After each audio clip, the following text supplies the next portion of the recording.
पीर कामिलस उमेरा अहमद। पहले भी तो हम दोनों आपस में बहुत सी बातें करते थे। अमामा ने उसकी बात काट दी। पहले की बात छोड़ें, अब मैं वक्त ज़ाया करना अफोर्ड नहीं कर सकती। हैरत है मुझे आप पर हो रही है।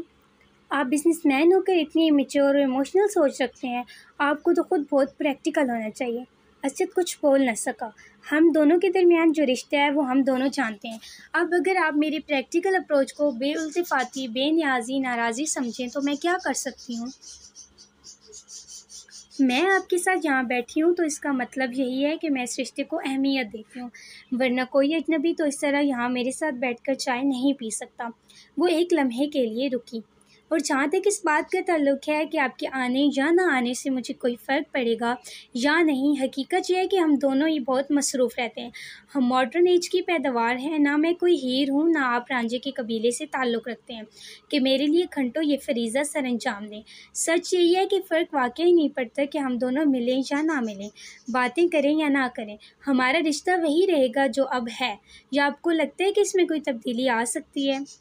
अगर असजद के माथे पर पसीना नहीं आया था तो उसकी वाहिद वजह दिसंबर का महीना था। इन दोनों की उम्र में 8 साल का फ़र्क था, मगर इस वक्त पहली बार असजद को ये फ़र्क 18 साल का महसूस हुआ। वो इसे अपने से 18 साल बड़ी लगी थी।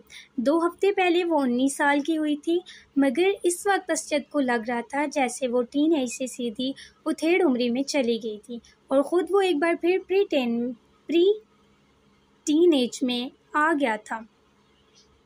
वो इसके बिलमुकाबिल टांग पर टांग रखते असजद के चेहरे पर नज़रें जमाए उसी बेतासुर अंदाज में उसके जवाब की मुंतज़िर थी। असजद ने कुर्सी के हत्थे पर टिके इसके हाथ में मंगनी की अंगूठी को देखा और खंगाल कर अपना गला साफ करने की कोशिश की। तुम बिल्कुल ठीक कह रही हो। मैं सिर्फ इसलिए डिस्कशन कर रहा था कि हमारे दरमियान अंडरस्टैंडिंग डेवलप हो सके। असजद, मैं आपको बहुत अच्छी तरह समझती हूँ और जानती हूँ, और ये जानकर मुझे बहुत अफसोस हुआ है कि आप समझते हैं कि हमारे दरमियान अभी भी किसी अंडरस्टैंडिंग को डेवलप करने की ज़रूरत है। मेरा ख़्याल था हम दोनों के दरमियान अच्छी खासी अंडरस्टैंडिंग है। वो असजद का दिन नहीं था। असजद ने एतराफ़ किया। और अगर आपको ये ख़्याल है कि अनाटमी और बिज़नेस को डिस्कस करके हम कोई अंडरस्टैंडिंग डेवलप कर लेंगे तो ठीक है, आइंदा हम यही डिस्कस कर लिया करेंगे। अमामा के लहजे में लापरवाही का आंसर वाज़िह था। तुम्हें मेरी बात बुरी लगी है? बिल्कुल भी नहीं। मैं क्यों बुरा मानूंगी? उसके लहजे में मौजूद हैरत के आंसर ने असजद को मज़ीद शर्मिंदा किया। शायद मैंने गलत बात की है। शायद नहीं, यकीनन। उसने तीनों लफ्ज़ों पर बारी बारी शायद मैंने गलत बात की है। शायद नहीं, यकीनन। उसने तीनों लफ्ज़ों पर बारी बारी ज़ोर देते हुए कहा। तुम जानती हो मेरे नज़दीक ये रिश्ता कितनी अहमियत का हामिल है। मेरे बहुत से ख्वाब हैं इस रिश्ते के हवाले से, तुम्हारे हवाले से। असजद ने एक गहरा सांस लेकर कहा। अमामा बेतासुर चेहरे के साथ उसी बेल को देख रही थी। शायद इसलिए मैं ज़रूरत से ज़्यादा हसास हो जाता हूँ। मुझे इस रिश्ते के हवाले से कोई खौफ नहीं है। मैं जानता हूँ ये रिश्ता हम दोनों की मर्ज़ी से हुआ है। वो इसके चेहरे पर नज़र जमाए बड़े जुज़्व से कह रहा था और यकदम ही उसे एक बार फिर ये एहसास होने लगा था जैसे वो वहाँ मौजूद नहीं था, उसकी बात नहीं सुन रही थी। असजद को लगा वो एक बार फिर खुद से बातें कर रहा था। एक बहुत बड़ी कोठी की उक्त में मौजूद अनेक्सी से म्यूज़िक की आवाज़ बाहर लॉन तक आ रही थी। बाहर मौजूद कोई भी शख्स अनेक्सी के अंदर मौजूद लोगों की क़ुव्वत बर्दाश्त पर हैरानी का इजहार कर सकता था, लेकिन वो अनेक्सी के अंदर मौजूद लोगों की हालत देख लेता तो वो इस हैरान कुन क़ुव्वत बर्दाश्त की वजह जान जाता। अनेक्सी के अंदर मौजूद 6 लड़के जिस हालत में थे, इस हालत में इससे ज़्यादा तेज़ और बुलंद म्यूज़िक भी इन पर अनेक्सी के अंदर मौजूद 6 लड़के जिस हालत में थे, इस हालत में उससे ज़्यादा तेज़ और बुलंद म्यूज़िक भी इन पर असरअंदाज ना हो सकता था।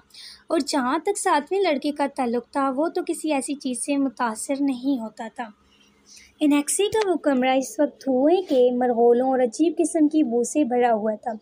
कालीन पर अनेक्सी का वो कमरा इस वक्त धुएं के मरगोलों और अजीब किस्म की बू से भरा हुआ था। कालीन पर एक मशहूर रेस्टोरेंट से लाए गए खाने के खुले हुए डब्बे और डिस्पोजेबल प्लेटें, चमचे भी पड़े हुए थे। कालीन पर खाने पीने की बची कुची हर चीज़ें और हड्डियाँ भी उधर उधर फेंकी गई थीं। सॉफ्ट ड्रिंक की प्लास्टिक की बोतलें भी इधर उधर लुढ़क रही थी।